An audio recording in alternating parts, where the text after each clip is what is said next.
Hi, everybody. Hold on. I do things backwards sometimes. Help me, Lord. Welcome to the Light Gate. We are coming to you live from the beautiful city of New Orleans in Louisiana at the United Public Radio Network at 107.7 FM and the UFO Paranormal Radio Network at 105.3 FM. We are on Roku, we are on YouTube, and we are on Facebook and many other types of platforms. We are going to have a wonderful show tonight. Someone we love dearly is coming back, and it's going to be great. And I have an announcement to make before I hand over to Preston. We are now going to a new time slot on Monday nights. It is going to be 1 hour earlier. So instead of 9 p.m. Eastern Time, 6 p.m. Pacific, it will be 5 p.m. Pacific Time on Monday nights and 8 p.m. on Eastern Time. Y'all mark your dates. This begins on July 1st. That's where our new slot will be. We're hoping to be able to include more people overseas who really have a hard time talking to us because it's the middle of the night. And it's more prime time for us. And we're excited that we've been given this opportunity. I want to thank our producer for that. She is a wonderful person. Thank you, Michelle. All right, here we go. Let's get going with the Light Gate. Preston, take it away. Thank you, Dolly. Yeah, I'm excited about our new time slot. It's not too much of a difference, so hopefully that won't impact any of you guys out there. I know if you're on the West Coast, you might have to rush home a little bit earlier, but if you're on the East Coast, you won't have to stay up as late. Well, we'll see how it goes. Either way, I'm excited about it. So yeah, pretty cool news. So thank you all for joining us once again on The Light Gate, episode 60. We're just trucking right along. I, of course, am your host, Preston Dennett, and my lovely co-host is Dolly Safran. And what else can I say? Yeah, episode 60, we have a very exciting guest. He's returning because we really only skimmed over his research. It's very, very extensive. He's a very knowledgeable guy, author of several books. Well, we'll get to him quite shortly. But you guys, you know, I love to say hi to you all in chat. It's because of you we do this show. So let me just go down to some of you folks here and just say hello to all of you because it's always awesome to see you. And let's start with Renee, who came in first with a lot of emojis. And I hope your pets are okay. Because I see you've got a little cry profusely thing going on there. So hope all is all right with that. Michael Kennedy, hello. Always bringing the popcorn. Awesome to see you. Great love to you. Hi. Yeah. Hello, Scarlet Fire. Glad you could make the live. Very awesome. Something about a live show that's just a bit different, I think, from the recorded shows. Yeah. They're a little bit more fun. Bob, it's awesome to see you here. Still thinking about our very interesting conversation. So really cool that you've joined us tonight. And who else do we have here? Scarlet Fire. Hi. Howdy. And Sukhoi, who says, good evening, chat. Glad to be here. Yeah, I had an awesome weekend. I hope you did too, Sukhoi. Yeah. And who else? J.R. Amadeus Schiffer. Yes, we're getting ready. This is going to be a fun show. Andy, hello, and Miss Mary. Who else do we have here? Osvaldo Greco. I'm very excited to hear Joshua Cutchin. I read his books, and his ideas are a real revolution for the UFO and paranormal world. Yes, he is really doing in-depth research and uncovering aspects of this subject that a lot of researchers are simply afraid to even look at. So it's a real treat to have him here tonight. Hello, Dawn, and who else? Catherine Fourfeathers. Hi, Catherine. And always happy to see you, Catherine. And Jenny Lynn, good evening. Flying Psychonaut. Very cool. Cool. Scuba Maru. Thanks. Hello. Studio Opinions. Yes, I had a good Father's Day, even though I'm not really a daddy to any children here on Earth. Maybe some alien babies. Only half kidding. Let's see what else we got. Her babies told him Happy Father's Day. Bebo Plebe. Hooray. Thanks for joining us. And I love these names you guys come up with. Albert Witch Wiggler. Hello. Thank you for joining us. Okay. Catherine and okay, Kaj. Thank you, Kaj, for all the really kind comments you're putting on my YouTube channel. Oh, all the way from Brazil. I think Brazil is a later time zone than us, actually. I was shocked to hear that. They stick way out into the ocean there. But I think there's probably different time zones. You can let me know, Kaj. Yeah. Hello, Daniel. Like the audience is only Americans, typical Americans, LOL. It's awesome that we reach the world. It really is cool. Who else we have here? Susan Lawrence. Anytime is a good time for like cake. Oh, thank you. Very, very nice of you. BW and Louise says, yeah, 8 p.m. still works for me here on the East Coast. Oh, yeah. Very cool. Okay, and there's Linda Catlett. And I promise I'm going to get through this pretty quick.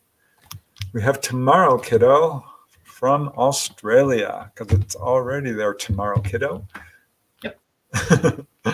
For sure. And Josephine McKinnon. Ah, another Australian from down under. Very cool. My. I have friends there. One day I'm going to visit. There's something about Australia that really draws me. I interviewed a guy there not long ago who had a really interesting encounter.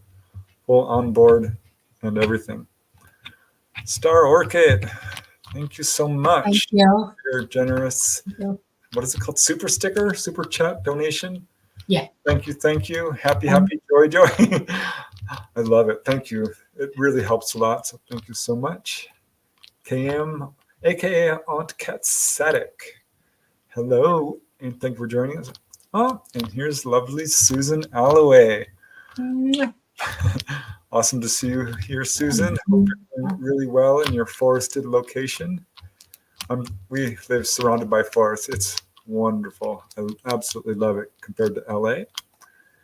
Gamma Galaxy. Yo, that's a lot of O's. That's a long way. Thank you for joining us. CT Guitar Guy. Oh, thank you for joining us. Yes, we're both doing quite well, all things considered, the planet that we live on. Yep. We have a normal person with us. Wow. It's not often you see a normal person. I'm kidding. Thank you for joining us. Oh, yeah. This does take a lot of work. So thank you for recognizing that. Dolly will tell you I work, 10 hours a day. 10 hours a day, sometimes longer. Okay, Renee, I'm glad to hear that you're okay. So that's awesome. Pedro Spinelli, also from Brazil. I don't think I... My goodness. That's another guy, right? Yes. Very cool. Therefore. Look at that, Dahlia. All over the world. I love how this subject brings people together. Yep. Varso good. And namaste. Always count on you, namaste. Namaste. I mean, I'm beyond words at this point. So all I can say is thank you. You have my endless gratitude. And I'm just really honored and delighted to have you here and call you a friend. So thank you. Thank you. John Williams, we're rocking the free world for sure. Terry Denise Lehman from Alabama. Nice. Ooh, close to Alabama. Yeah. I love that house show we watch that's from Alabama. I forget what it's called. Good Bones or something. That's not it, but something like that.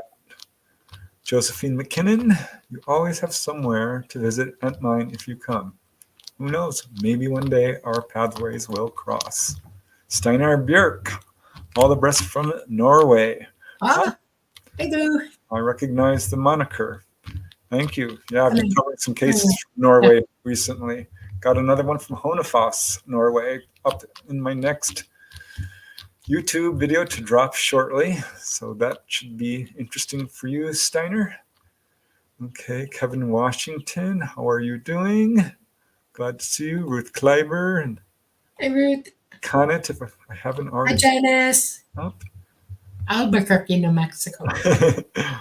Okay, I'm now about to get in official trouble for taking too long, so I'm going to rush through the last of these. Scott Nixon, hello. Hi. Yoga with Denise, Gamma Galaxy, and okay, I have to stop. Mountain Dan from East Tennessee. I better get going. Okay, let me introduce our guest tonight, who, as you know by now, is Joshua Cutchin. He is a previous guest on this show. He was very popular.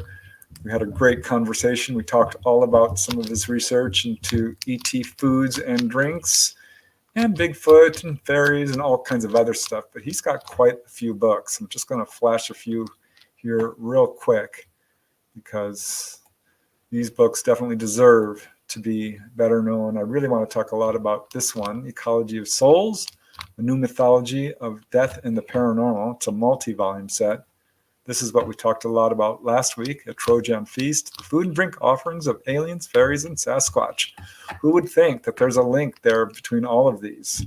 That's what's really cool about his research, because it makes it pretty darn undeniable.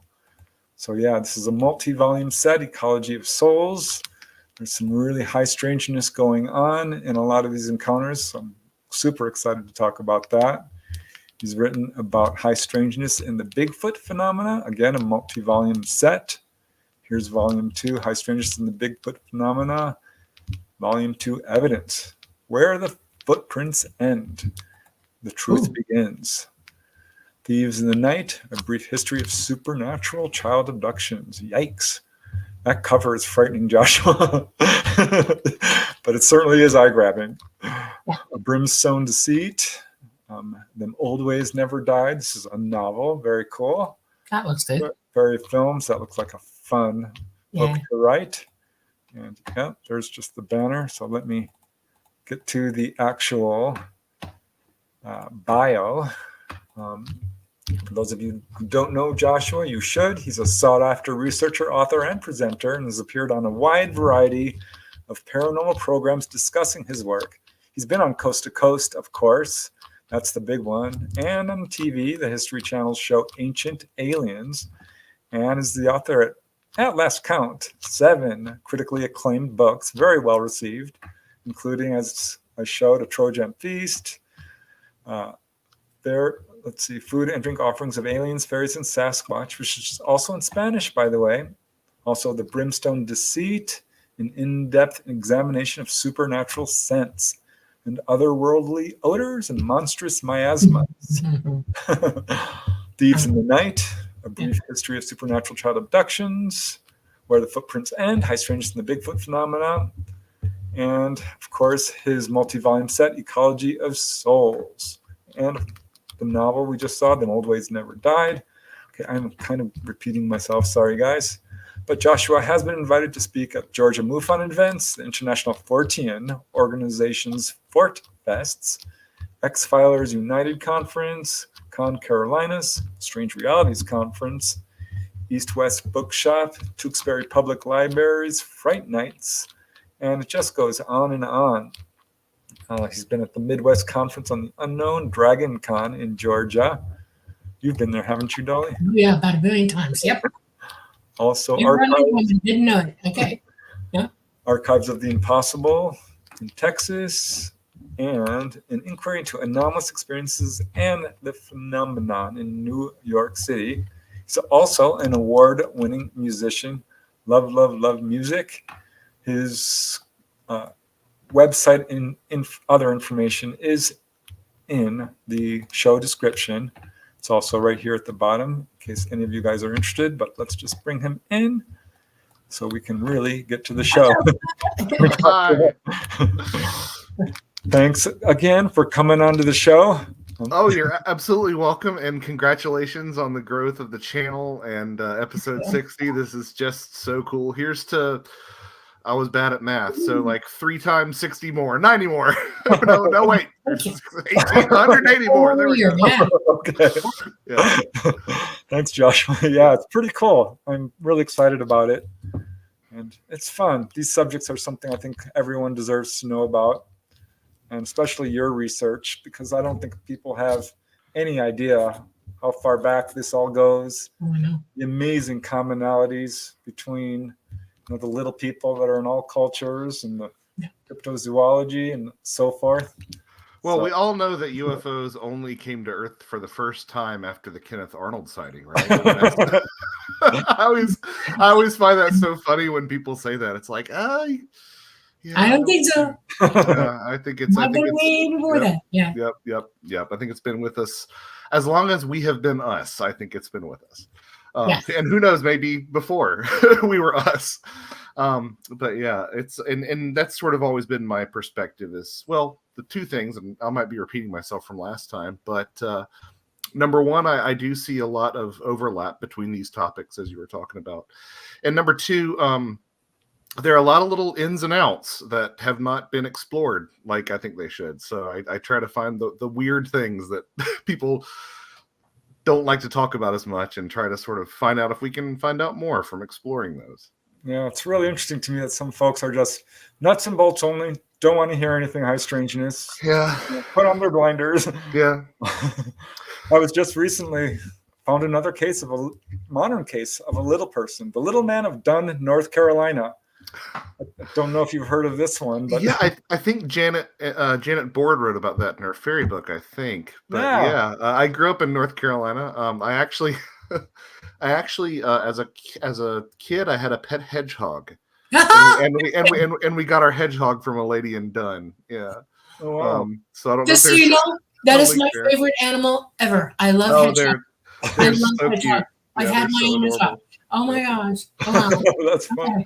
But yeah, I mean, people still see little people to this day, and that's something that's always been really interesting to me ever since I first was clued into the connection between the fairies and all this other stuff in Passport to Magonia. Of course, I'm sure a lot of people probably had that same experience where they're like, "Whoa, this looks very similar." The Venn diagrams overlap pretty significantly.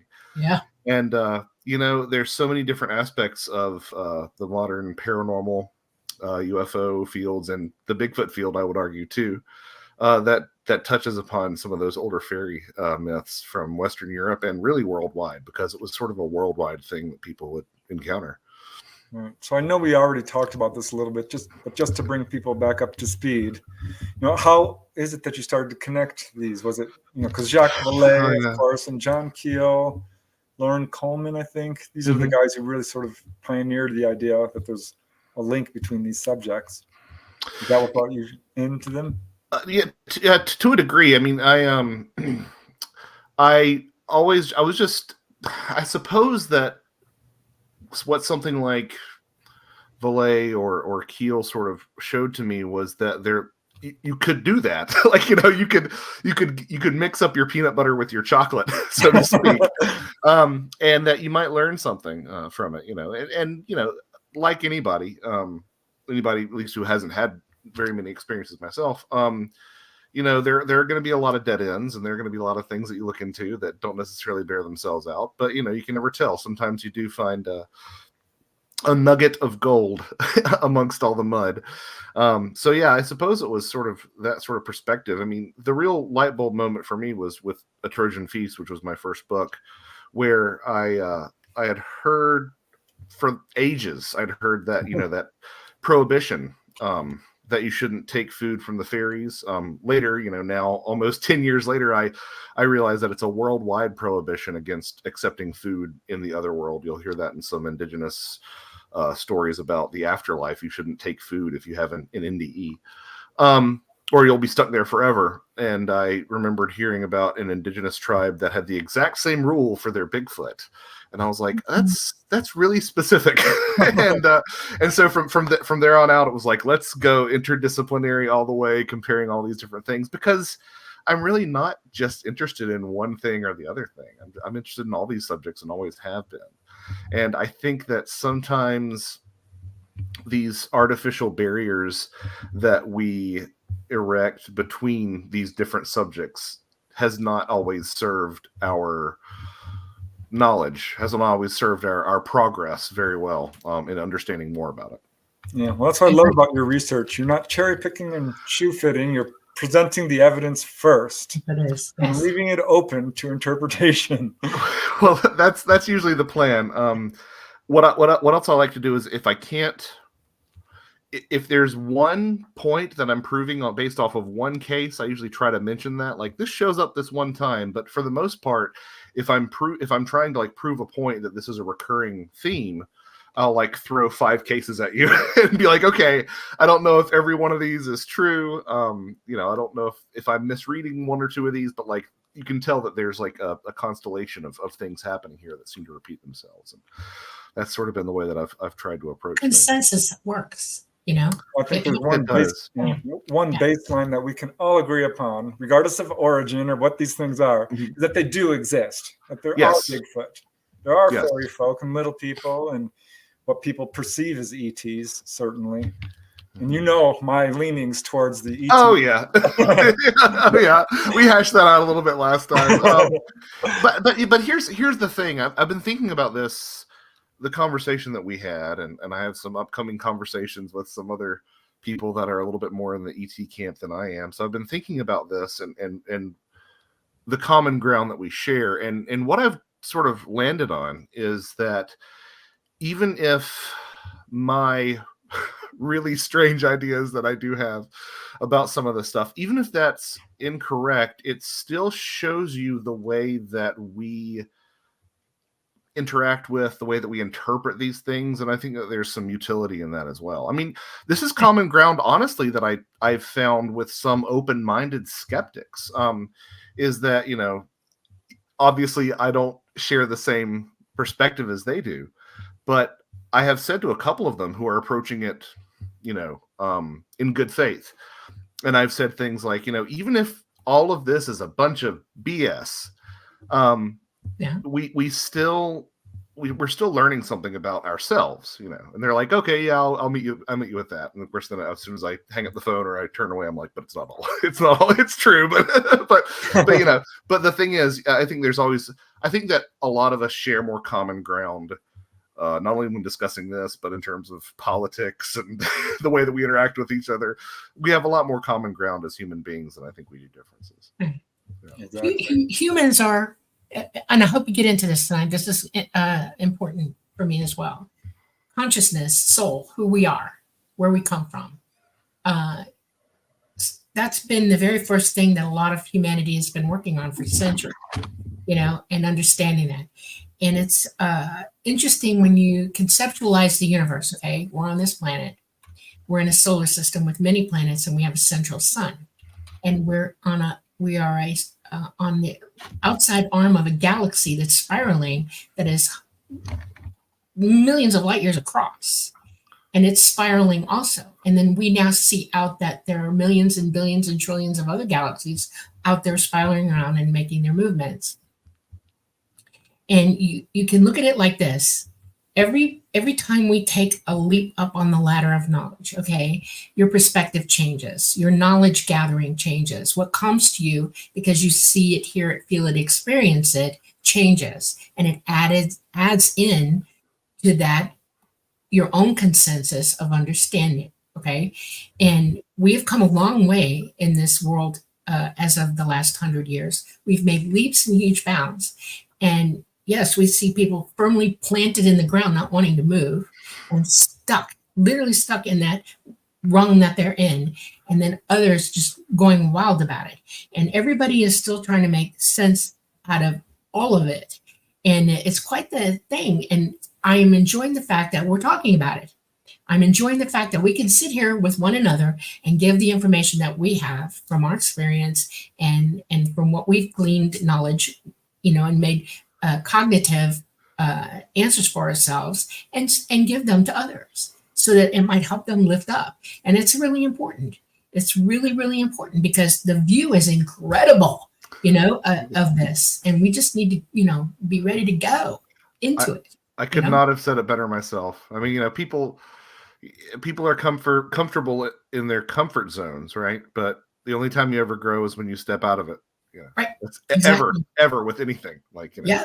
It's not just the infinite universe. There's other dimensions. Exactly. Right. A big role in all of this, and that's what I kind of want to get into because this book, which I think is one of your later nonfiction contributions, Ecology of Souls, exploring a new mythology of death and the paranormal. Because we didn't really get to touch much on that in the previous show. So, what can you tell us a little bit about what that's about and what drew you to it? And let's dive in. Okay, so I'll meet you guys back at 10:50, and we'll wrap up with the last couple of questions. No, so over the years, I can't remember the first time I heard it, but from the moment I did, it's stuck in my head, which is that Anne Strieber quote. This has something to do with what we call death, what she had noted after collecting all the correspondence to Whitley after communion. So that had always been in the back of my head. Something else had always been in the back of my head since reading Passport to Magonia, which was, I am not speaking ill of that book because it has informed so much that I've done, and it's been a real inspiration. And as you can tell, it's sort of been a keystone in everything that I've done. But at the same time, there's something that sort of gets left on the table in that discussion, which is, what would a Passport to Magonia written in the year 1200 have looked like? And what I mean by that is a lot of Passport to Magonia, if you really wanted to present a low resolution version of it and summarize it really quickly, you'd say, hey, a lot of this UFO stuff has similarities to the fairy stuff. That's Passport to Magonia in a nutshell, even though it's about spirits too. But if you wrote if a 13th century version of Dr. Vallée had written Passport to Magonia, it might very well have been, hey, this fairy stuff looks a lot like the way we used to talk about the dead. And when you start unpacking a lot of these traditions, I've found this to be the case all over the world, but it is very prevalent in Western Europe. You'll find that a lot of cultures tended to talk about the dead being either conflated with fairies or having some sort of relationship with fairies. People would go among the fairies and they'd see a dead neighbor. People would sometimes be taken by the fairies after they died. People would die and become a fairy. So there was some sort of relationship that was always there. It wasn't until the rise of theosophy in the late 19th century that you started having the adoption of some of these ideas from people like Paracelsus, who were talking about elementals and gnomes and undines and sylphs and all things like that. I'm not discounting those as a possibility. I'm just saying that that belief sort of merged with the fairy belief, which always tended to be a bit more centered around the dead. Maybe it was lesser pagan deities that sort of got turned into fairies. No one really knows about fairy origins, but those things sort of came together, and that elemental theosophic idea is the one that really took root in culture. I mean, you just look at Disney and you can see that everywhere. Yeah. So if we sort of use the transitive property, we've already got Anne saying over here that this has something to do with death, and we've got, well, the UFO occupants resemble fairies, and the fairies resemble the dead. You've got all this stuff, and then you throw into that, the work of Kenneth Ring, talking about near-death experiences and their similarities to the UFO contact experience. And you've got Eddie Bullard talking about shamanic initiations and their similarity to the UFO contact experience. And, in a lot of cultures, you can't paint this brush too broadly because we're dealing with a lot of different cultures, but in a lot of cultures, shamanic initiation was sometimes the purpose of it was to bring you past the barrier of life into that death realm and come back with knowledge and sort of powers of that. So in some ways, I remember writing Ecology of Souls and saying, this isn't really talking about anything new, but I think that if it has something that is worth bringing to the table, it's putting all these different things in dialogue with one another, which is sort of like, in a lot of ways, the culmination of the way that my brain has been working over the past decade, putting these things all into the same pot and stirring it up. And I promise you, like my intention was to write just a book on UFOs and death. But as I did, well, I got to talk about the shamanism stuff, and I got to talk about the NDE stuff. And much to my surprise, ancient monuments and ley lines enter the discussion. We can talk about that at some point if you want to. Cryptids came into the discussion, which is something that I never would have expected. I have an abiding fear of lake monsters now, which is the goofiest thing that I think I could have ever come up the other side of this project. Wow. But it sort of ended up folding in a lot of these different things.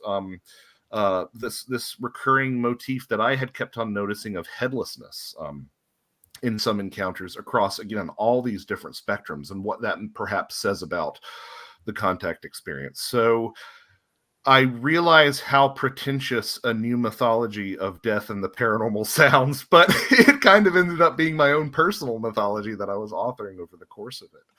And you know, in some ways, I think I could have just walked away from everything and felt like I'd said my piece. But, you know, my ideas have continued to evolve, and that's something that as my mentor Greg Bishop always sort of drummed into my head, is that, you know, if you're not constantly evolving your ideas, you're probably being a stick in the mud.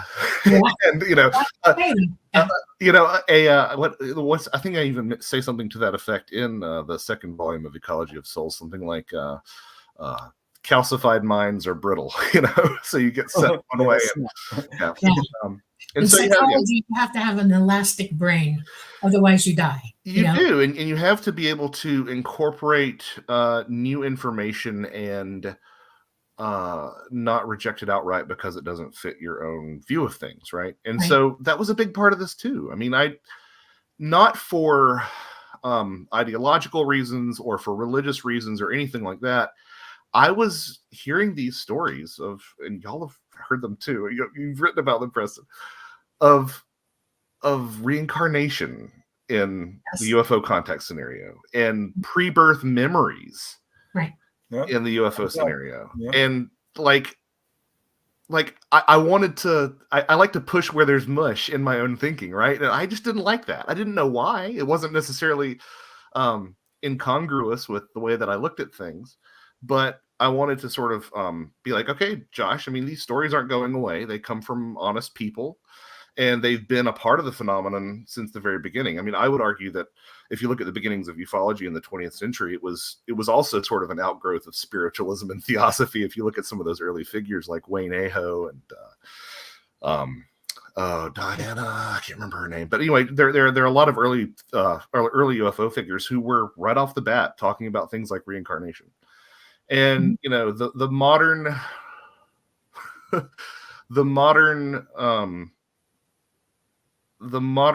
disclosure obsessed ufologist has no time for that, you know. And that was a trap that I did not want to fall into either. But at the same time, those stories made me uncomfortable. So I wanted to interrogate that and see if that could fit into this as well. And I think clearly it does. I mean, I think clearly it does. It does. You're exactly right. Yes. And we have to embrace all of it, or else you're not going to solve any You're not going to see the whole picture. No forest for the trees occurs when you do that. Yes. If you exclude everything and not willing to include everything so you can see the total picture, you're walking around in a circle with blinders on. You can't see, you know. It's important to look. I remember when Ann Strieber put out that quote, and Whitley Strieber started talking about, you know, some cases where people had seen deceased loved ones on UFOs. And I'm like, what? I don't have any cases. And I started scouring the literature, and there weren't a whole lot. I took a search to find some. And then I finally got my first case. Don Anderson, who was very religious, Mormon, ended up leaving that after he had his encounter, which he likened to a near-death experience because all these memories came back. But he ended up seeing his deceased father, who he never knew. And all his genetics comes from his father. That's fascinating. On board a UFO. That was my first personal case. Yeah. Okay, this is going on the back burner.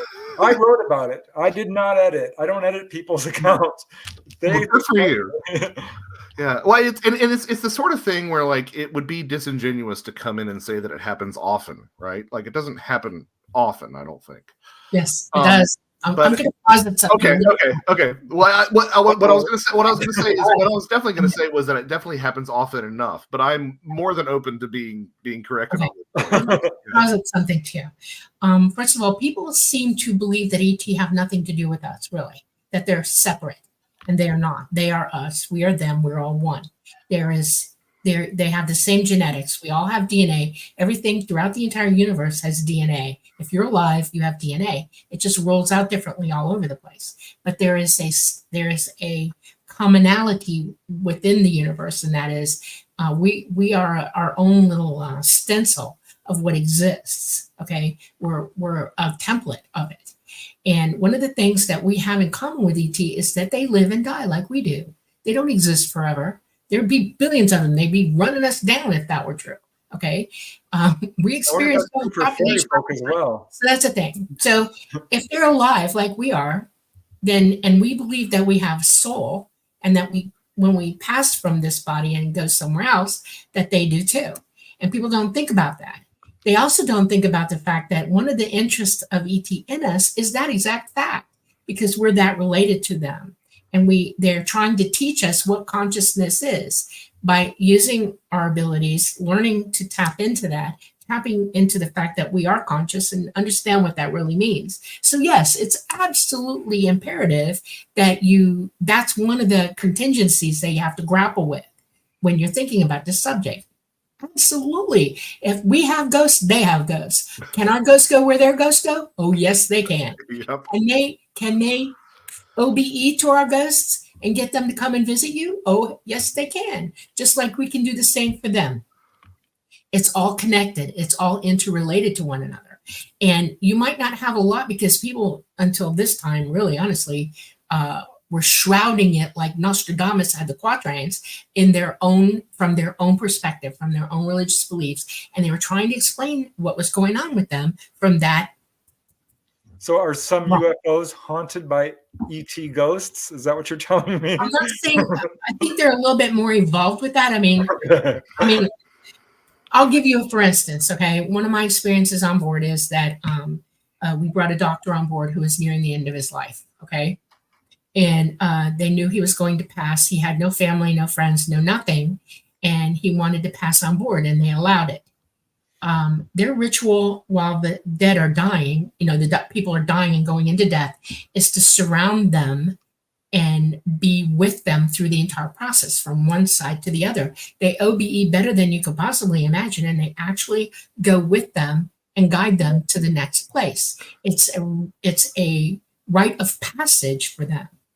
And this is something that we've not taken advantage of on this planet. Now, there are lots of shamans who have, over the centuries and way back, and other peoples who've got that ritual of helping the dead to pass. Yeah, the bardo is what immediately came to mind. It sounds so much like that, what you were describing. Exactly. So when you take all this into consideration, it always comes back to two things. Definitely read up everything you can about what everybody says, and then find the commonalities between all of them, and sit down and think, well, if they can do it, why can't I? And then try to raise your abilities, your consciousness into that next realm. But I'm asking you now, personally, what's your take on it? What have you gleaned from it? It's quite similar to sort of where you're going, and that is, I got to the end of this journey, and I found that I was believing in fewer distinctions than I once was. And if I could explain that, Okay. We tend to think on a very sort of a one-to-one basis in most of our Western cultures, modern culture, whatever you want to call it. I heard something on a channel one time that was just like the most disappointingly ignorant thing I'd heard in a long time, which was, first of all, they said, well, if reincarnation's real, then why are there ghosts? And I'm like, well, maybe they didn't learn. Maybe it's a different aspect of themselves. I mean, like, you've got these older traditions, thinking especially of the Norse and the Egyptians and a lot of indigenous traditions, where we have multiple souls. So, like, let's just put that aside. But the other thing is, what was also said is, like, this sort of reductionist argument, like, well, how come is it that when I go to a reincarnation convention, there are 15 people who think they were Napoleon and 25 people who think they were Cleopatra? They can't all be Napoleon and Cleopatra. I'm like, this is true, right? Or, well, I mean, kind of. So where I sort of landed with, because the reincarnation research is so good, Ian Stevenson, Jim Tucker, like, all that stuff is just top notch. I wonder, and again, I'm not saying this is a truth, but this is sort of what I've grown to suspect, that there is, that metaphor that we so often use at death, rivers going into the sea, and what happens when all those little droplets of rain fall into the river. They get all jumbled up, and distinctions disappear, right? What is individuality? Yeah, exactly. Well, it ties into this idea of ego death that you hear in so many of these NDEs and all their altered states of consciousness. And then those rivers go into the sea, and it's all just sort of this one thing. So yeah, you could get someone who is, in one person, you could have part Napoleon, part Cleopatra, part Zeta Reticulum, part if you adopt an animist perspective, which I'm sympathetic to, part the spirit of the landscape or weather patterns. I mean, I think that there's something to be said for that outlook. I want to lean toward mental health here real quick for a second and explain why I feel the way I do about this, what I've learned. Let's begin with this. I have past life memories. They're very acute and very exacting, and I know exactly what. I do not say exactly who I was for two reasons. One, it's my life. And two, I'm in a body that is frail, physical, and has issues. Okay. My physical mind is fallible. Okay. And it's not my job to make everybody else believe me. It's my job to prove to myself what I am. Okay. Right. There is a need in humanity to be understood and heard. Okay. And this hasn't to do with mental illness, but it does have to do with not being heard on the other side of it, and people who are not willing to help you walk existentially into the truth that really is you. Okay. We ignore one another to the point that we aren't helping with that at all, literally. And that's our fault. And it's one of the things that we need to work on as a species up here on this planet, as a race, because we're all the same. And we need to understand that healing, our understanding, healing is as much a part of evolution and wisdom, knowledge, and gaining knowledge as anything else in the world. So everything that I know about myself, I work on myself. I can't have anybody else believe me, because I have to believe myself. I have to know the truth, absolutely know the truth. And so I just work on it, and I look for clues. And there's some things that I'm just not going to know, not going to know yet. And I have about 1 billion things when I cross over again, and I'm going to pound them into myself somehow, or just work it out. But it may also be that's the lesson why we're here for that. And I try to, when I talk to people about their lives and who they were, it doesn't matter if you were Napoleon, it really doesn't. What it does matter is, what did that do to you? What is it you're learning from it? What was your karma from that situation? And how can you help yourself? Period. And I absolutely will listen to anybody who tells me anything they want to tell me. Okay. And I take that into account. So there's a skew. When you're gaining knowledge and gleaning knowledge, and you hear what people are saying, you have to remember the outside stuff. There's more than one layer to this. And this, we go back to hearing the forest and the trees, the sounds, the birds, the sights, and seeing all of it. That's why people who do grid work on things, physical grid work, and they're counting things and looking at everything in a grid, because almost you have to go that microscopic with knowledge till you can go out with it, and get it all together. So that's my take on it. I know better than to believe that everybody's been Napoleon. Okay. Yeah. And I think we, in life in general, but especially in this domain, we dramatically underappreciate the importance of perspective. Yeah.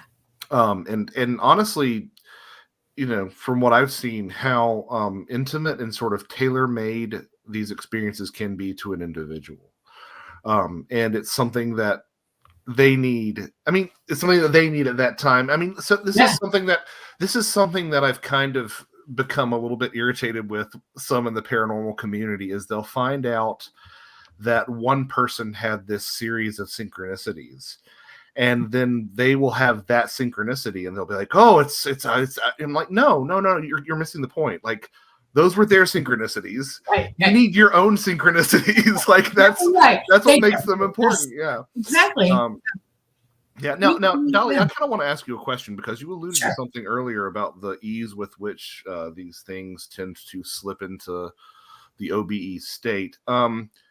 I'm not convinced that a significant portion of the sort of light in the sky variety of UFO sightings are not some form of astral travel, either of beings from other planets coming here or human beings doing it while we sleep, because so many of those sightings occur at night.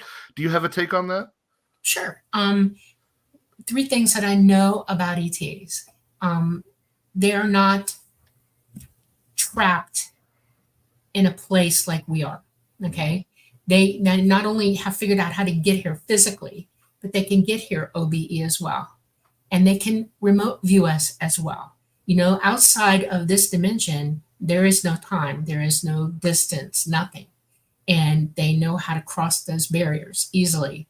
And yes, there have been times where even my craft, Talata, has shown up here OBE and just sat and looked. And what amazes me about that is the very first thing out of my mouth is, well, how many people saw you? Okay, I want to know that right off the bat. And my answer was, well, it just depends on who could see me. And I was like, well, great. What does that entail? And he said, well, you can already do that. If I showed up OBE, you would know I was OBE. You'd see me. I'm like, okay. He said, you're awake. He said, but not everybody on this planet is. They're trying to get there. Now, some people will see it because they have spurts of it. Your ability isn't dormant in your head. They're operating. It's just you controlling it and being in control of it. It's like walking. You have to learn how to walk. We all do. This is something you learn how to use. And so they'll be in a mood, or they'll be, in the right frame of mind, and they'll be just open, as you say, open to something new, and the energy jams up in their head and they go, whoa, look at that. That's why they see ghosts. That's why they see. Why some people will see a UFO when other people there are not seeing it. Now, I honestly think these, ghosts are obviously around us all the time. Some right. people are seeing it, some people absolutely. Yeah. More than what I mean? Yeah. So, not everybody wants to cross over. Some people are down here. They just hang out. Yeah. Joshua, you wrote this book, Ecology of Souls, and you obviously had to put out another volume because this is a big subject. So the idea was to write this quaint little UFO book, and it was like, it became very apparent that I had one of 2 options. I could either do the UFO book and have these constant asides where I described older concepts like polypsychism and something that doesn't get discussed very often, this conceptualization of the soul as like a tiny being. It's something you see in a lot of ancient civilizations. I could either have these constant asides as I'm talking about the UFO thing, or I could just write about all that first so that people would be prepared to go into the UFO material and you could make easier references. So that was a big part of it too. It was always going to be one book. It's just split in half because you put those two guys together, and then you add the third book, which is just the references together, and it would be like that. And I'm not entirely sure that Amazon's book binding capabilities are up to the task just yet. so it was a very pragmatic decision. Yeah, that's not bad though. So what is, in a nutshell, the theme of these series? That well, again, this is in my opinion, I do think that you start to see everything through a single lens if you look at it long enough through that lens. But I found in my experience that so much of the paranormal topic writ large does touch upon these themes of death in ways that really surprise me.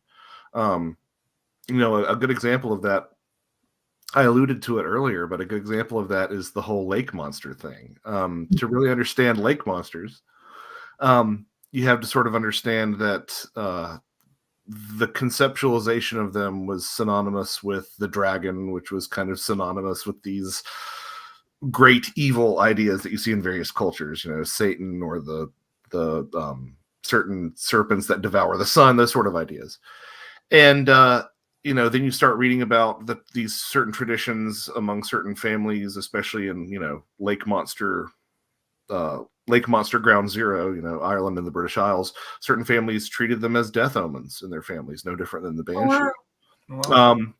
And then you start looking into some of the symbolism behind lake monsters, and here's a really fascinating idea, which has some bearing on the UFO discussion as well. So we can kind of put a pin in that and come back to it if you want to. But our first coffins as a species, and granted, you have a bunch of different traditions, but like the evolution of the coffin begins with the canoe. It begins with the dugout canoe. And to this day, you can find some really ancient Chinese coffins that are actually repurposed canoes. So the coffin kind of becomes, the canoe, the boat kind of becomes a death symbol in and of itself. And everybody knows this on an instinctual level because of all this imagery that we see with psychopomps and with the idea of the boat. I mean, think about the end of the Lord of the Rings, right? Everybody gets on the boat and goes into the West, right?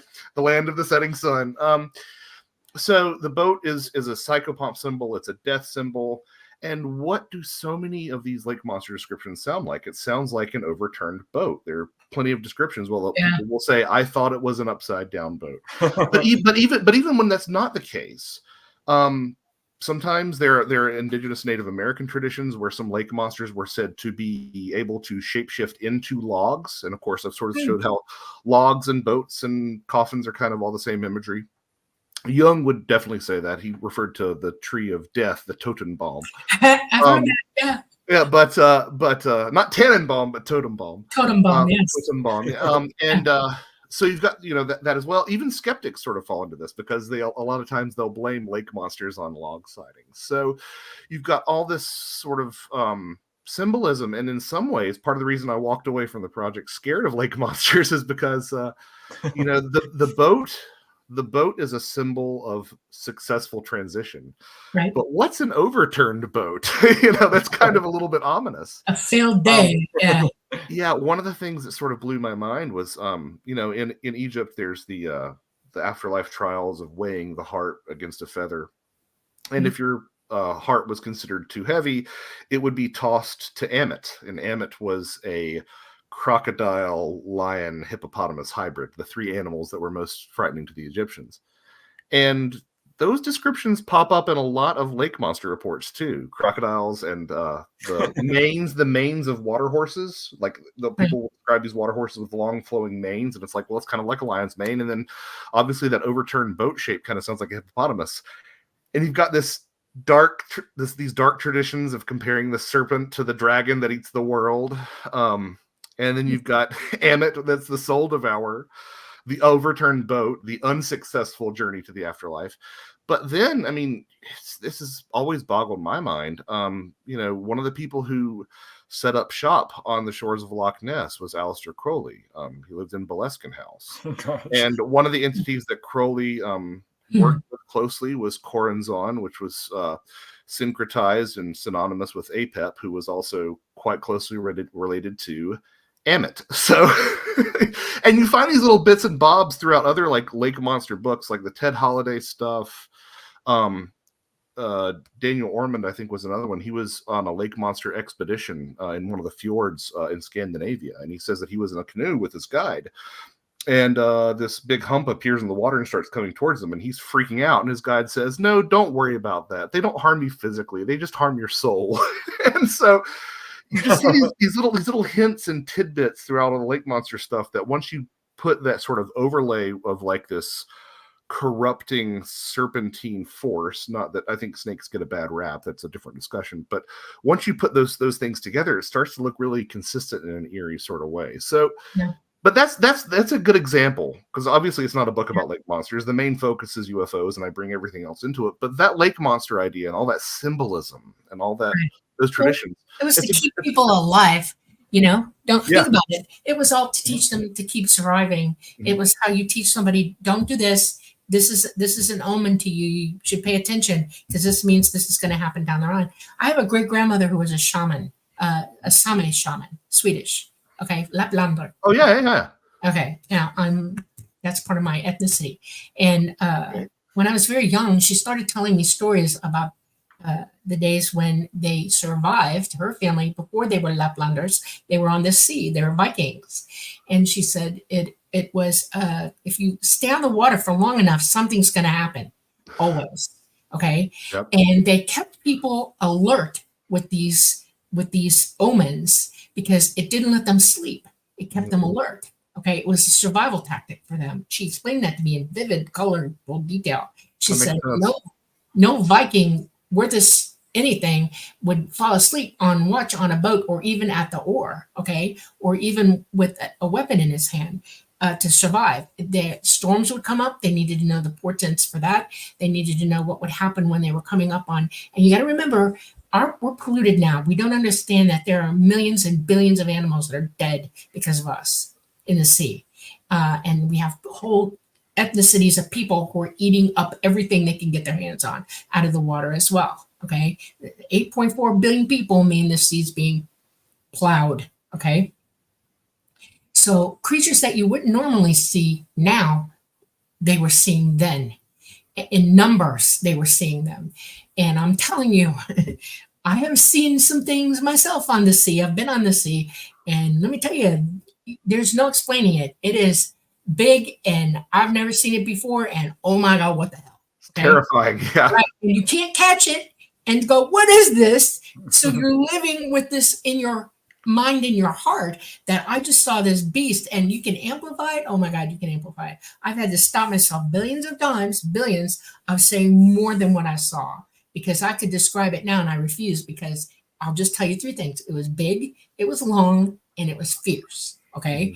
And it scared the bejeebies out of me because I thought if it could get over the rail, we're done. Okay. And that's all I could think. Survive. Okay. And we did. And I lived to see another day. And think about how these people bringing all these stories and all these ethnic ways to survive and working at it, and the commonalities between them all add up to three things. One, there's stuff in nature that is big, bigger than we know. Okay, there's a reason that we have to stay alert to survive. Okay, and then the other one is how do you tell these stories to people without them taking it to heed, to their heart? And that means they're going to amplify it, blow it up, and make unbelievable tales about it just to impress you enough to be aware. Okay, and this is following us all the way through to now. And we don't sit down and think about that. What were they thinking? What is their perspective? We're just looking at it from ours, and we have to crawl into their heads, sleep in their knapsacks, and literally live like they did, somehow work that out to understand what those stories actually really meant. That's what I'm saying. People forget there's a past out there. Yeah, exactly. Okay, guys, we need to take a quick station ID break. Okay. I want to let you all know you're watching The Light Gate. I'm your host, Preston Dennett. My lovely co-host is Dolly Saffron. Our guest tonight is Joshua Cutchin, author of many books, such as The Trojan Feast, which I have here, Ecology of Souls, which we're talking a little bit about right now. Let me pull that up. Here's the beautiful cover. I like that cover. And we've been covering all kinds of topics, everything from fairy folk to lake monsters to Bigfoot and OBEs, and I mean, you name it. I've got some questions I want to ask on fairy folk before we leave that completely behind. Okay. But wait 1 second. I do want to tell everyone that we are broadcasting live on the United Public Radio Network and the UFO Paranormal Radio Network. The station's 105.3 FM and 107.7 FM from the beautiful city of New Orleans. So thank you all for joining us. Also on Roku, YouTube, of course, and Facebook. So yeah, let's keep going because there's still a lot we haven't covered. But I want to just backtrack a little bit because sorry about my lake monster tangent. I guess part of what I was trying to illustrate was that like that's the sort of thing that once you go down that road, you start pulling in all these different things that just sort of. I love about these conversations. They carry. But you said a few things, and I'm like, I need to ask this because I've done a whole lot of research into UFO healing cases, people being brought on board and healed, and I haven't done any research into fairy folk healings. I wondered, have you ever run across people being healed as a result of a fairy or fae encounter? Oh, there are a couple of private groups on Facebook that I'm a part of that you would find hundreds of stories from. But if we're looking strictly at the historical record, I mean, that is very much the same thing. I would say that, in the Western European tradition, you've got a lot of stories of, for lack of a better term, judgment-free term, witches who would learn their powers from the fairy folk. Sometimes would obtain special what's the word? Poultices and powders and things from the fae folk to be used in healing. And in the New World, there are a couple of different traditions that sort of speak to the learning the art of healing from the little people. There is a tradition and there are so many different tribes that use ayahuasca. So forgive me if I don't remember the exact group of people, but there is one tradition amongst one of the ayahuasca using tribes that says that their ayahuasqueros learn from doctoritos, little doctors, who teach them those arts of healing. Down here in the Southeast, actually very close to where I grew up, was the Catawba Indian people, and they at one point would sometimes have members of their own tribe interact with who they call the Yehasuri, the wild Indians. But you read about it and it's like missing time and the sound of babies crying in the woods, and it's like, okay, this is a fairy analog, right? And there's a great paper, I can't recall exactly who wrote it off the top of my head, but there's a great paper that was done that sort of looked into some of these traditions in this sort of western central part of North Carolina. And they discussed how in one instance there was a young man, I believe, who was taken from the tribe by the Yehasuri, and all of the blood was taken out of his arm, which to me sounds quite similar to the what we've come to expect from some UFO encounters, at least of the David Jacobs variety and all that. But the blood taken from his arm, and he learned replaced, and he learned the arts of healing from one of the wild Indians, according to this Catawba informant. So there's plenty of stories of that. And looking forward to my original reference to some of these private groups, I mean, there are people who still practice interactions with fairies to this day.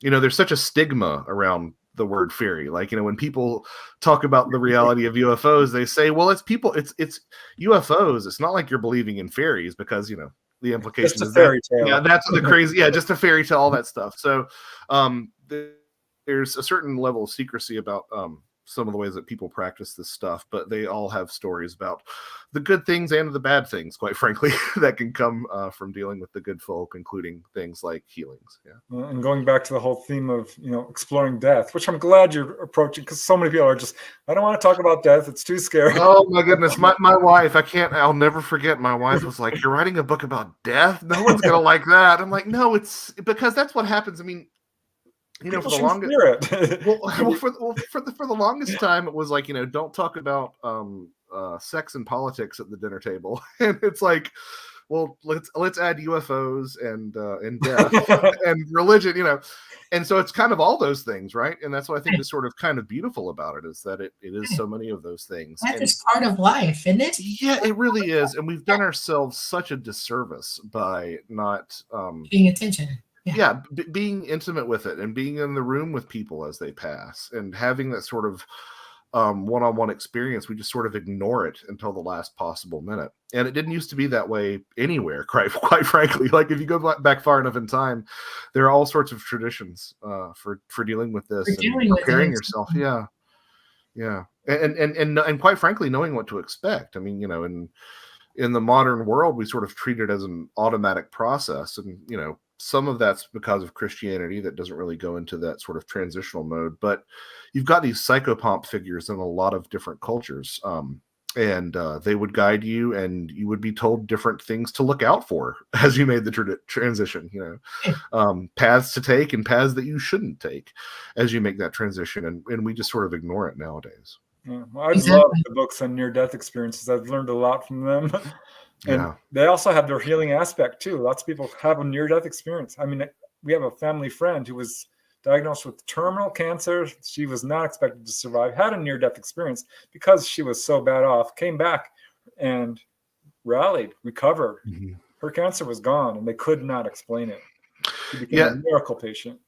the NDE literature, I think, is one of the strongest bodies of evidence out of a lot of these different topics. I mean, again, I'm on Team UFO, so I'm not saying that about UFO, but like when somebody tells me that they don't believe in UFOs, I'm like, yeah, okay, whatever. But when somebody says they don't believe in, quite frankly, psi phenomena or NDEs, I'm like, now wait a minute. There's been a lot of good research, a lot of stuff, and that I think at this point, you know, I'm almost comfortable with saying that people are consciousness deniers, you know, if they don't believe in that stuff. Exactly. Ecology of Souls, dive into like people who have near-death experiences and CETs.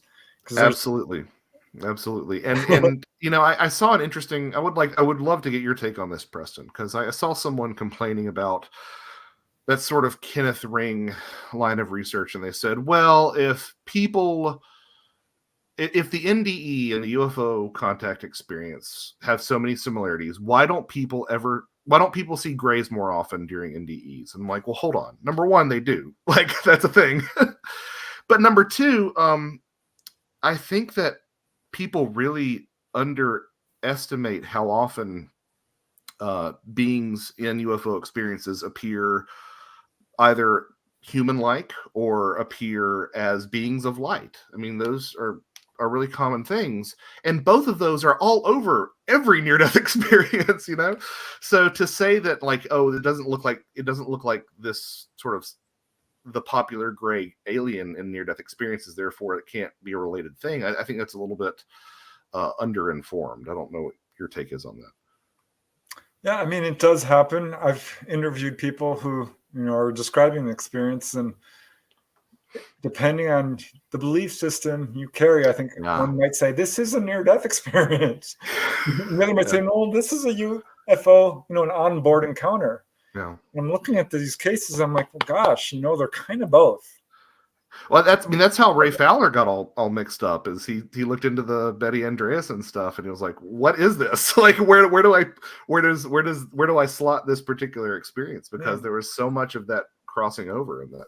She called them angels all through day one. And the doorway to the one that through which everyone shall pass. I mean, it's full of this sort of NDE image. The image of a phoenix. I mean, that's you don't get a more blatant sort of death and rebirth archetype than the phoenix, you know. Right.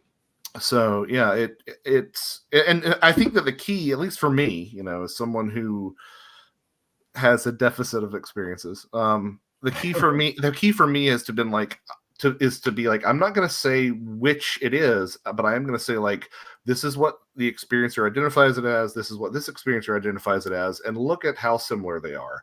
Right. Don't know which is. I don't think there is a hierarchy, but I don't know which is, you know, which should be interpreted, which should fold into the other one. But I'm just saying that, look, these things do look like they have overlap, and that's sort of one of the things I try. I do have a few cases where people essentially died. I mean, this is what the ETs told them, that you actually died in this car accident. Well, I mean, there's been some speculation that's what the whole Travis Walton thing was, right? Like, you know, a big resuscitation attempt. Right. So, you know, perhaps, you know, but the only problem with that is that, and I say this as someone who started having the suspicion myself and had to pull myself back from the brink. You start saying, like, well, maybe everybody dies when they have a UFO contact experience. And you start being like, oh, it's all, you know, varying degrees of that. And I said, wait, no, that's a little bit too far. Like, pump the brakes. Yeah. Because I mean, it really comes down to that extended consciousness effect, right? I mean, which is why you end up lumping in altered states of consciousness, you know, pharmaceutical, physiological, all these different altered states of consciousness, and the shamanic initiations and the near-death experiences. It's all, I think that it's related in taking you, if not to the same space every time, beyond this space, and that's the most important thing. It's a threshold event. Yeah. One thing you said kind of made me wonder, because, you know, I did get really into astral projection and out-of-body experiences, and had a lot of personal experiences with it. But when I started doing it, Joshua, I would pop out and I would create feasts of food. I mean, talk about, you know, food. Yeah. In the after-death state, I would become, I mean, there's a whole tradition of, quote, hungry ghosts. Yeah. You know, they're earthbound and they're seeking sensation. And I know exactly what that feels like, because I would get this overwhelming hunger and thirst. and other feelings as well. But yeah, I create feasts of food and just gorge on it. So they're eating the afterlife food. I'm coming back. Thank God. Yeah. So, but it's interesting. There's a weird parallel again there.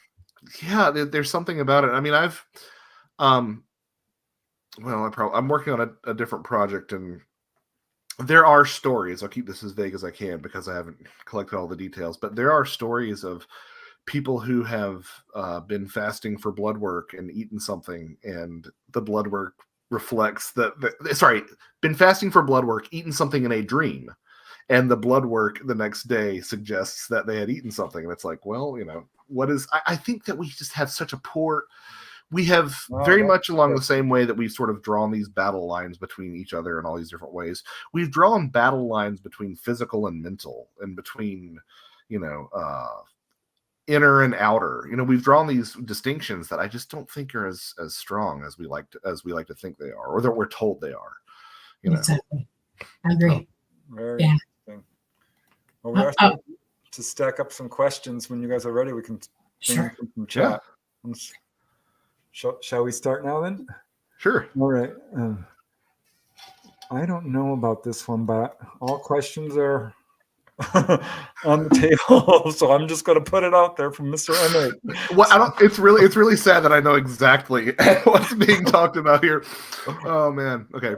And if you can, I'll read it because we have people on radio who can't see. It's a question for Joshua. Josh, can you share some stories about the craziest aspects and stories relating to the phenomena, like, and I've never heard of this, the greaser fawn's Bigfoot smoker, or the cigarette smoking trench coat dogs? Well, crazy. Should I know this? No, it's pretty insider baseball.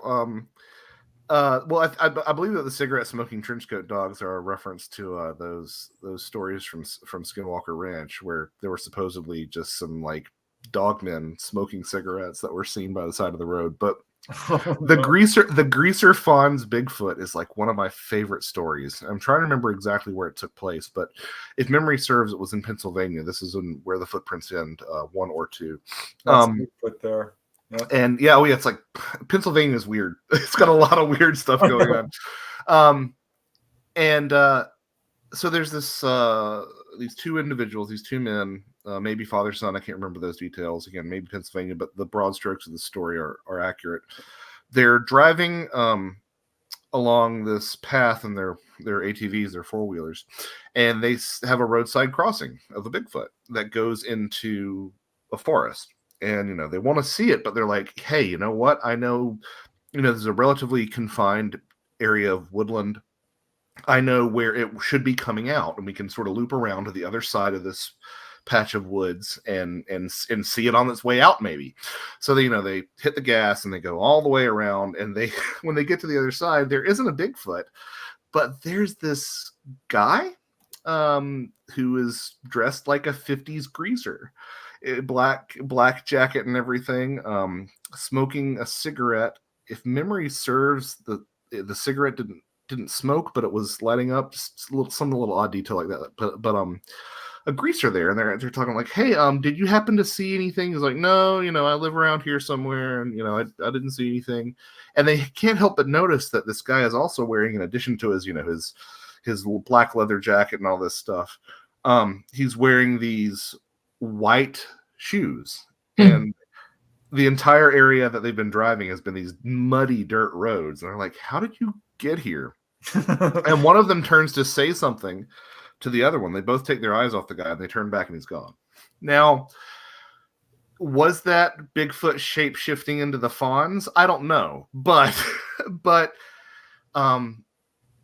and again, correlation doesn't imply causation or anything like that, but it's odd that they saw a Bigfoot and then they ran into that guy. And I think it would be even stranger if they saw Bigfoot and then ran into that guy, and those two things weren't related in any sort of way, because any one of those events would be odd, but to have them juxtaposed together in the same encounter is especially strange. It's the weird intersection of phenomenon that we sometimes see. I mean, that is top shelf vintage high strangeness. Like that is like 20-year-old aged Wisconsin cheddar. That's what that is. Yeah, top shelf. Reminds me of that Twilight Zone episode where the thugs came and they were actually ETs and they're wearing leather jackets. And I've got a few cases like that. One lady, she was basically seduced by a guy who ended up being ET, but she described him that way. Yeah.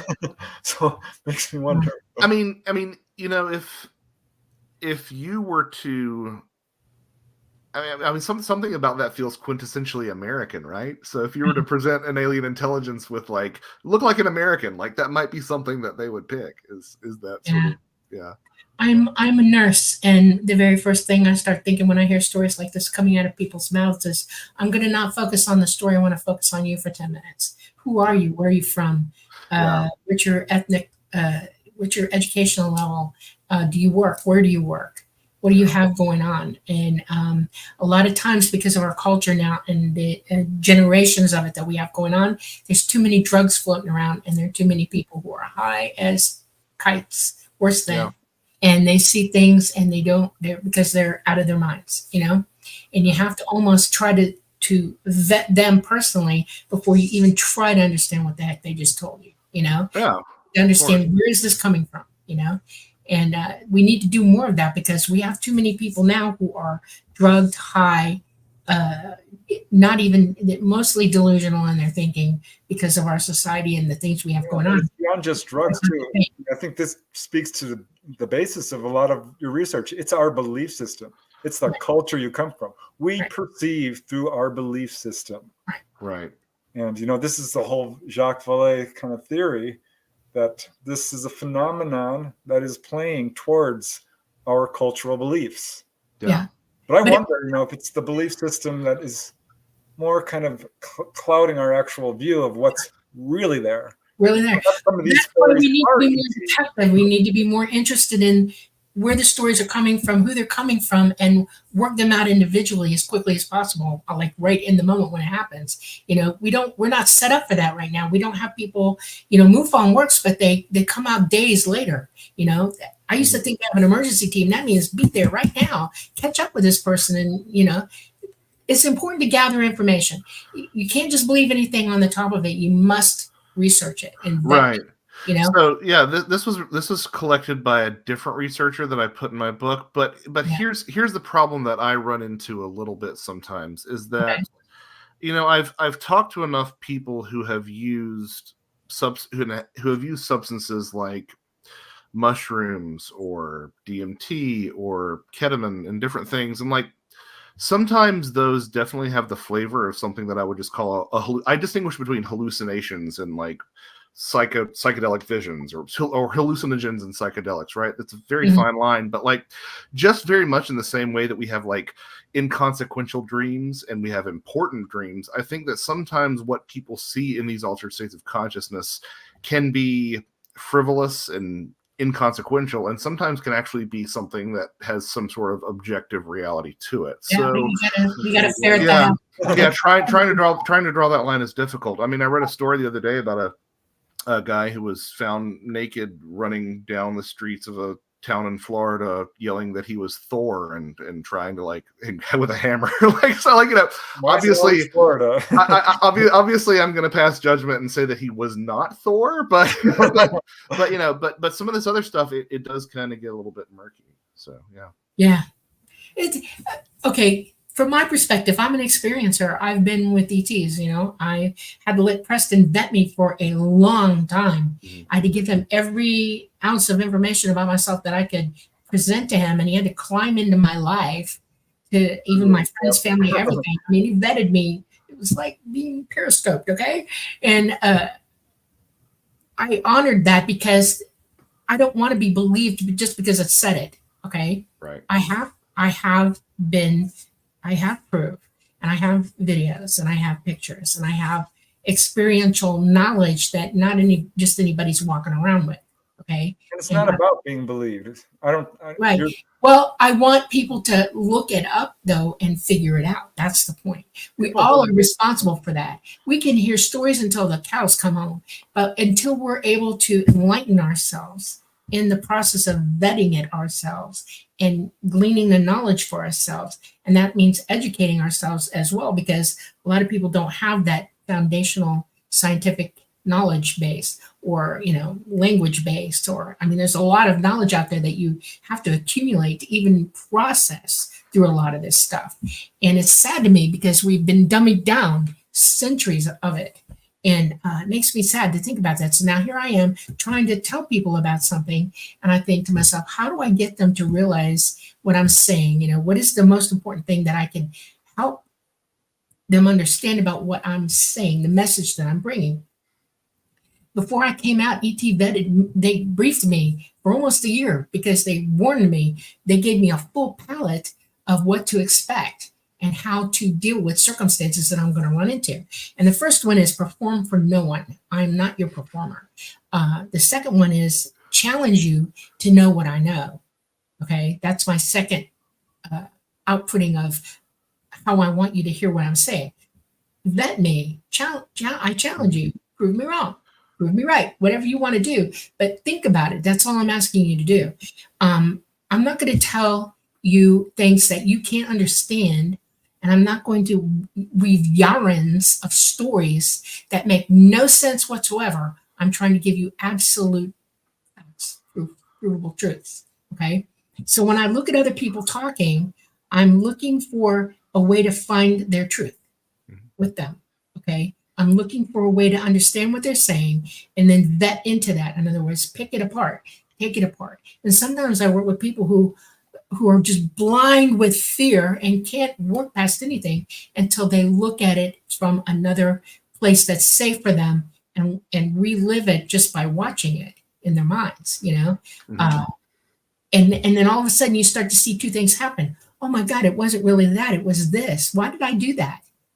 Well, it's humans in fear will see just about anything, honest to God, anything.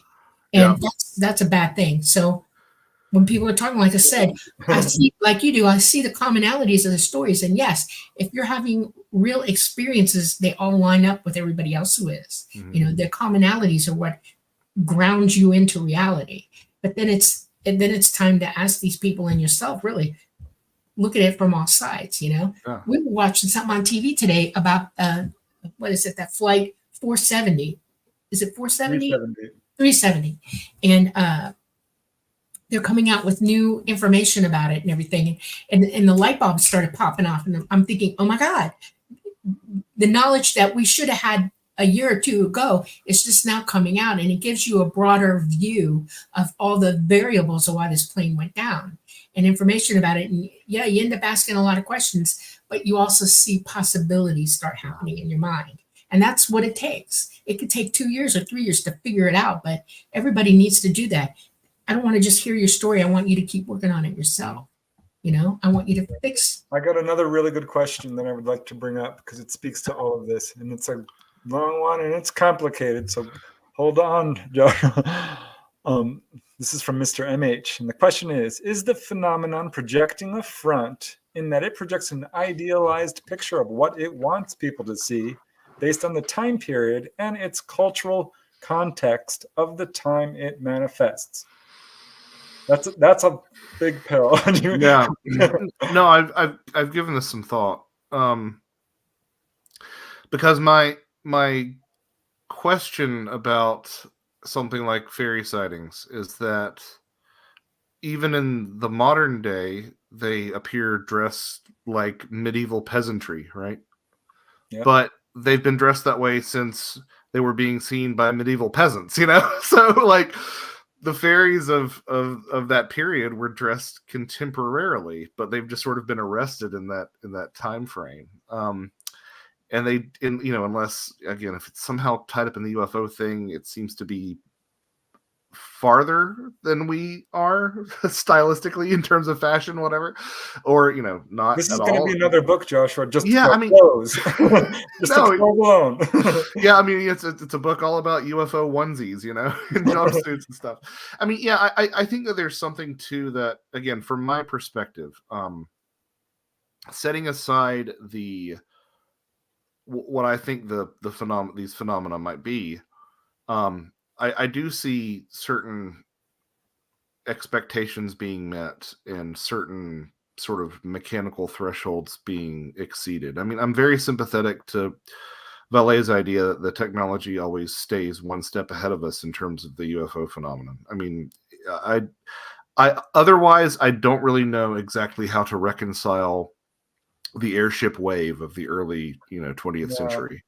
So it seems like there's some so I don't think that there was like a bunch of rogue inventors who popped up for 20 years and then disappeared. So I don't know what that says about the nature of the phenomenon, but I do think that there's kind of this evolution that we see of the way that these things present themselves. You had the airships, and then you had the Art Nouveau flying saucers, and obviously these things mix and match, and you still see some of them here and there today. But you had the airships, the saucers, the black triangles, which are sort of that 1980s Belgian wave and sort of that stealth bomber sort of era. It's kind of in the zeitgeist of that era. And now that we think about drones so often, we're hearing about the Tic Tac drones, although I don't think there have been as many sightings of the Tic Tacs are not an icon of 2020's UFO sightings the way that those other shapes were, if that makes any sense. But still, it does speak to this idea of like the shapes of these things evolving. Who knows? Maybe they're just getting new makes and models on their craft. Like that could be it. But I also, personally, I think that there's something here that's sort of saying, oh, this is where they are. So let's like jump a couple of generations ahead of them each time. I don't know. Yeah, I agree to an extent. I mean, there's no doubt your beliefs play a role in how they perhaps will manifest, because we've got cases of contactees who we'll see. There's Anna Jamerson and Beth Collins. She's driving along and she saw what she thought was a cowboy. He was wearing a hat. He had a little mustache. It was, of course, a gray dressed up as a cowboy. But little kids seen clowns and superheroes and teddy bears, and they're projecting this image. I don't think this is. I don't know. Dolly might have an opinion on this. You're looking at me, Dolly, but I've never seen a gray dressed up. Just saying, honest to God, I know it's happened. Well, perhaps they're projecting that image. Right. You can't do that. You're an autonomous being, and you will see what you're going to see. It's your mind that's seeing it. All they can do is ask you what you're looking at and agree with you mentally. And if you're seeing something that looks to you like this, they'll agree with it, and that's what snaps in your brain. That's what you see. Like a subconscious handshake. Yeah, exactly. And they do that. It's like, I'm standing in a shadow, and you're looking at me in the shadow, and I see a clown. Is that a clown? And they go, yes, you see the clown. Okay. Or a cowboy, or things like that. Now, sometimes you got to remember that ETs are ethnically like us. Okay. They're humanoid, and a lot of them look like us. Oh boy, do they. And they have carte blanche when they're here to run around like us, and they will dress up like us. Like Preston and I were going down the road one day, and 80-mile stretch of road with nothing but windmill farms on either side of us. Solid government windmill farms. And halfway through, we're like running out of gas, so we need to get to the next town. And what do we see on the right side of the road? We see a Rastafarian guy pushing a subway cart in the grass on the side, like his life depended on him. He's like, and it's 110 in the shade right then. This is the middle of nowhere. It's not possible. It's not possible. It could not have happened. We both saw it. We both instantly reacted to him. And I'm like, turn around, go after that guy. And he said, we're going to run out of gas, so I'm not going to do it. And I was like, God dang it. I mean, his clothes, his hair, the hat he was wearing, the cart he was pushing, we both described it exactly as each other. We saw it. We'll never forget it. And it blew my mind. I thought, well, and I had to call I made contact with my contact and said, what the heck is going on? He said that was a ET. It looks like y'all, and he's coming up for some reason and showing himself to you, whatever, I don't know. And I said, oh my God. And it has plagued me ever since it happened. I can't forget it at all. I've replayed it in my head 1,000 times and made sure that I see exactly as I saw it, and what I was thinking. And Preston, that's unusual enough just to see him walking there, but with a Subway sandwich cart and running in the grass. That cart, not on the road where it's easy with the wheels. No, you had to be in the grass, the dead grass, because it's he got 2 cars in that whole trip. Yeah. And the only thing I could think of is the government is weird, okay? And they might have been playing with us because there are cameras everywhere, through this government That wasn't weird. reservation. There are cameras everywhere now, but yeah, like everywhere. Yeah. Yeah. And I thought, well, maybe they're playing with us, You know what's react. What's interesting to me in this discussion too is that, like, this is, you sort of alluded to this earlier about the near-death experiences, Preston, about how there are these expectations that sort of get grafted onto this boilerplate experience. And it's always interesting to see where someone's culture or beliefs will influence that experience and where it deviates. I mean, so, it's widely regarded that that is indeed the case. Your expectations will influence your near-death experience. But Dr. Gregory Shushan, who is formerly of Oxford University, has done a lot of work with indigenous and ancient civilizations and their near-death experiences. And he made it a point to point out that it's almost as if the experience will conform to cultural expectations to a point, but there's certain imagery that you can never get rid of. So his example was that Zuni afterlife traditions didn't really talk about bright lights, but Zuni NDEs would feature bright lights because that was just part of the NDE experience. And I kind of see something similar going on with the UFO experience too. Like there's some stuff that does have this dialogue with our own beliefs, but then there's some stuff that's like, no, that's just what it is. Like you got to get over it. That's what it's going to be. What it's going to be. Yeah. The similarities have as much to teach us as the differences. Yes. I think we say it in a nutshell. All right. Yeah, I'm going to get Preston's sister-in-law to draw it for me one day. We're going to have to give her we're going to have to do because it was phantasmagorical. I mean, it was real.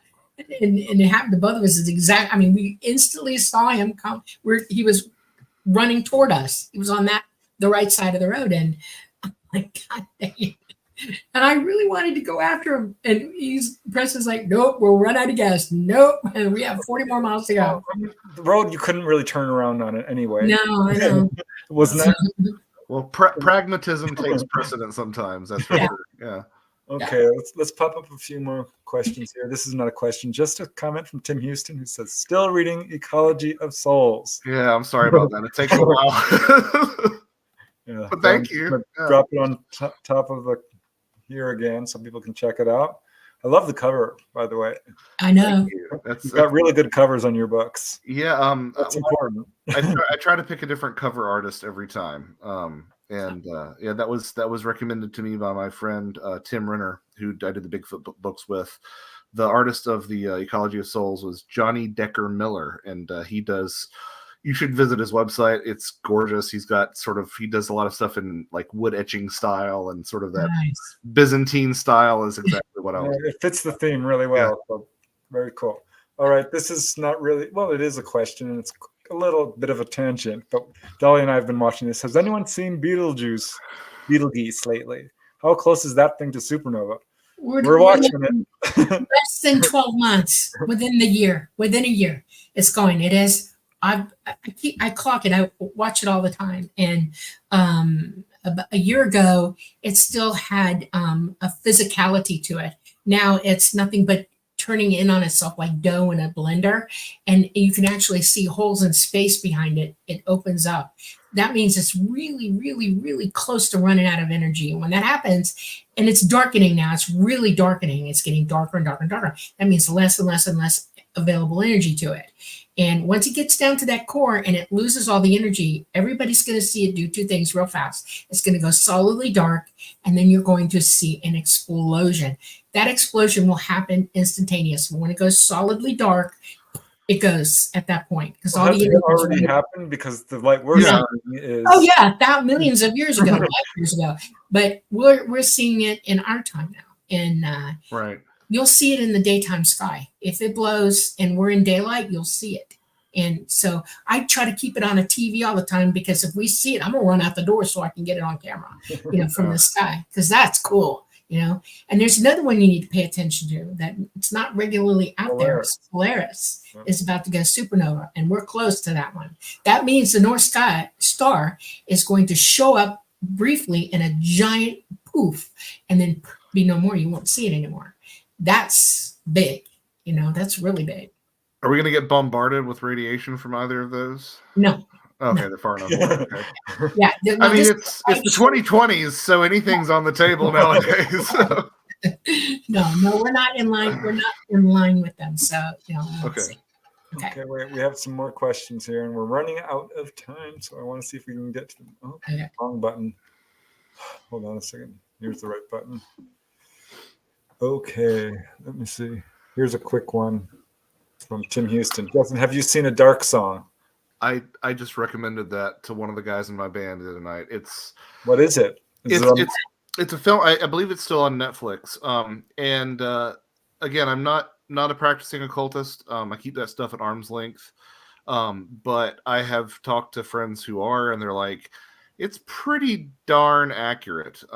Obviously, there's some stuff that they get wrong, but in terms of the way that my occultist acquaintances have had spirits manifest and the sort of things that would happen, like you can tell that the people who did it did their homework. And I would say a little bit about it, but I think to even provide a synopsis might spoil right, it. don't, yeah, please, but yeah. it's a great, it's a fantastic movie in terms of accuracy and depiction of actual what spirit contact looks like. So I have heard from my friends, and you watch it, it sort of has that authenticity to it. So 2 thumbs up for me. Yeah.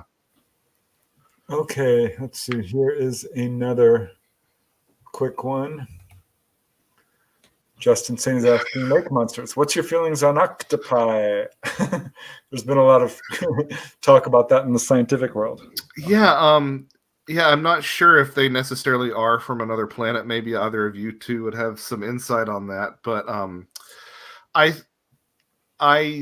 think that there's a lot to learn from them in terms of just the sort of convergent evolution that you see with like the development of the octopus eye, which serves the same function as the human eye, but has a completely different lineage. And I think that might teach us a lot about extraterrestrial life. But as far as the idea that octopi were brought here by panspermia, who knows? No. I don't. They were brought here by ET. They were planted here, Okay. and they are sentient. They're extremely intelligent. Yeah, and that it's needs to be a type of configuration on them that we need to pay attention to because we're capable of that ourselves. Yeah, I will.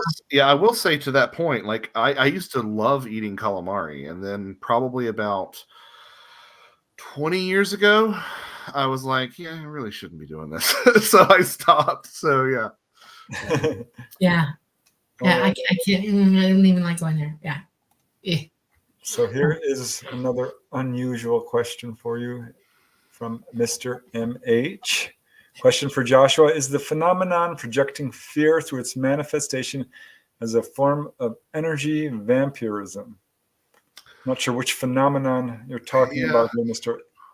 MH, but well, I have a couple of thoughts on that. The first of which would be this, because I see that as two questions. It's the energy vampirism question and the projecting fear question. I suspect that a lot of these encounters do mirror the psychedelic experience in terms of like the importance of set and setting. I think a lot of what you get will be the mindset with which you perceive something.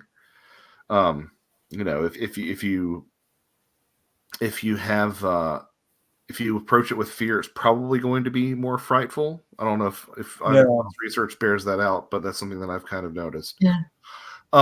Fear plays a role, no doubt.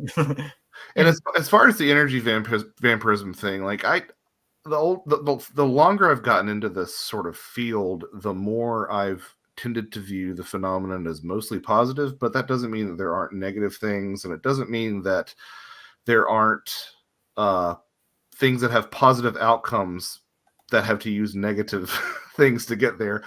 But specifically to the point of the energy vampirism thing, I'm working on a project right now with a colleague of mine looking at anomalous light phenomena, these plasmas and such. And that's something that we have noticed in some cases, that there does seem to be a sort of vampiric energy aspect. And not only does it seem to bear itself out, I mean, again, not all the time, like we found this in some cases. But not only does that bear itself out in some cases, there are certain traditions, the exact places escape me at the moment, but there are some bodies of folklore that speak to the plasmas, the balls of light, doing things like that. So it seems possible to me. Can I say something? Mm-hmm. Just really quickly. I wanna speak to this because it's important. I want people to hear this. humans have a preoccupation with control, with ownership, with power that exceeds everything. And they take pleasure, they take unbelievable pleasure in taking power away from other people. And they will put them in fear so that they feel like that they are actually doing that. They are emotionally, physically, spiritually terrorizing them so that they can have power over them. And it is a type of vampirism. Vampirism isn't just blood, it's hate. It's the knowledge of power and what you can do. It's bullying in the extreme. And the other thing I want to say here is that when I say that ET can remote view you, I can remote view you. And I show up as a ball of light when people see me. I've been on camera, people have gotten pictures of me. If I am evil and I'm doing this and I'm watching you be tortured and hurt and killed, I am exerting a desire to be powerful over this situation. And it always, always, always falls back on that. The desire to be owned without exception, without the work of doing things for yourself and building power for yourself and knowing that you're capable and you don't need other people's power to be powerful. And that's where humans have a big lie on them. This is where lying comes in the extreme. People are taught now and have been taught for quite some time that power is the extreme high. We're all drug addicted in its ways. The human brain is habitual, and addictions occur in a billion different ways for this physical mind that we have. And power is the worst. Ego is the worst. And I want people to understand that if you go in that route, you will reap what that does to you. You're not hurting somebody else. You're doing it to you. They're walking away from it. And this is where death is so important to understand. Most people walk out of that. You can hurt me and my body may be screaming, but my soul is already gone. And if you're taking me out, you're going to extreme kill me and take pleasure in it. It doesn't matter. I've already left. I'm already okay. I'm already healed from it. You've done nothing to me, just the body. That's it. And it's not occupied when you're doing it if I'm leaving. Okay, you have to understand that there are huge processes at play here, and these people are delusional in the extreme as well. And people need to start seeing what this is for what it really is. I'm serious. And well, I couldn't agree more in a lot of respects. I mean, I think that there's something really potent about that metaphor of the vampire. Like, what do you do with the vampire? Well, you have to invite it in, you know. And I think that there's something about that. You invite it into your life, you know. There's something important there. That movie Fright Night was a good. That was a good movie. Yeah. I know, Dolly, you don't like horror movies, but that one was good. I don't watch them at all, ever. I saw King Kong when I was about 3 years old. I was on the floor. My parents were watching the old black and white, the old one. And I was like, nope. And I went to my room. And what do I dream that night? King Kong is looking in every window of my house and he's coming to get me. And I'm like, that was the first movie I saw, and it turned me into a monster kid. So you can never tell. Yeah. You can never tell. Oh, no. That's funny. Nope. Okay, here's another question, which I'm not sure I quite understand here. White Dragon, Preston, Dolly, or Cutchin? Joshua. I know that the cryptids are riled up recently. What do you make of it? Containment is what comes to mind here. The cryptids riled up. I'm not sure I've heard this. I as someone who has ended up sort of peripherally following some like YouTube communities and stuff, I feel like I am hearing about more cryptid sightings. Again, I can't verify them. You know, most of the times it's a picture of a blurry forest and there's a red circle around it. But in a broader sense, I kind of wonder, you know, there's been so many wheels turning on stuff like disclosure. And I just think that I don't know that if the world wasn't as topsy-turvy as it is right now, if it wouldn't be disclosure time, you know? Like, the things that we're going through it's the trickster era. It's a turbulent time. It feels like it just happens to be UFO time, because any other time that something would have been disclosure-ish, or there would have been so much acknowledgement of these things, I think it would have been a lot more noticed than it is in the 2020s. So I can't help but find the timing of some of this stuff really suspicious to me. You know, in terms of it being, well, I'm sorry? You want to hear irony? Yeah. ET's not here right now. They haven't been here for 2 years. Okay. They're not here. Everything that's going on this planet is situated from us. Period. Yeah, I will believe that. That's for sure. Yeah. And Yeah. one of the things that we have affecting us, all of us, the whole planet, animals, everybody, is the fact that our sun is blowing off high amounts of energy at us. Yeah. It does affect our brains. It does affect our hearts. It does affect our immune system. It does affect our DNA. And all the explosions in emotion and things that are happening and animals losing their minds and going crazy, all of that is because our sun is in solar maximum and our magnetosphere is down. Well, here's a question, Dolly, real quick, because we are running out of time and I want to get through we have like 10 more.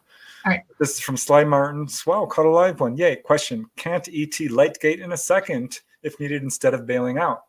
Takes days for an EMP to reach Earth. Thanks. Love you to bits. We're in a solar system, and that sun's energy goes far and wide from the sun all the way out past Pluto and beyond.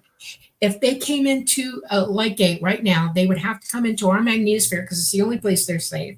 And they're not safe here because our poles are excursioning and the electromagnetic guidelines, field lines, ley lines, if you want to call them that, are chaotic. They're doing this.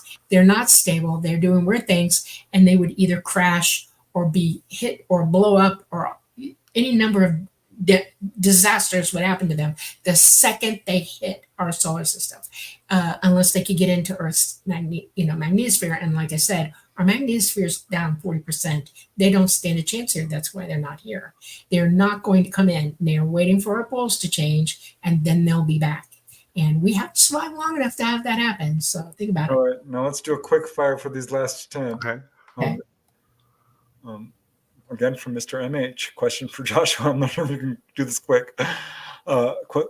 Question for Joshua. With regards to NDEs, what's your opinion on those cases where people have crossed the other side and have either encountered heavenly or demonic beings in the religious context?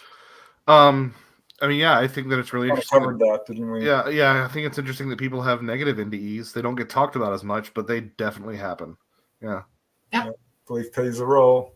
Yep. Okay. This is from Josephine McKinnon for Preston and Dolly. Do you ever see little people when OBE? I haven't. I did see giants. Dolly took me to see giants. That was crazy. Yeah. I've never seen the little people OBE, but I have seen one in real life. I was going to bring it up to you, Joshua. I actually saw next time. Yeah, I guess. Yeah. Or bring it to it now. Yeah, I saw a fairy once. Yeah. Oh, I love it. Okay. Yeah. I'm just going to pop this up. Sure seems like Bigfoot is interdimensional. He can just disappear. I'm hearing from more and more people in the community who will say things like, I think it's flesh and blood, but there's something strange about it. Like I hear that all the time now, and I didn't used to hear that, 7-8 years ago. Yeah.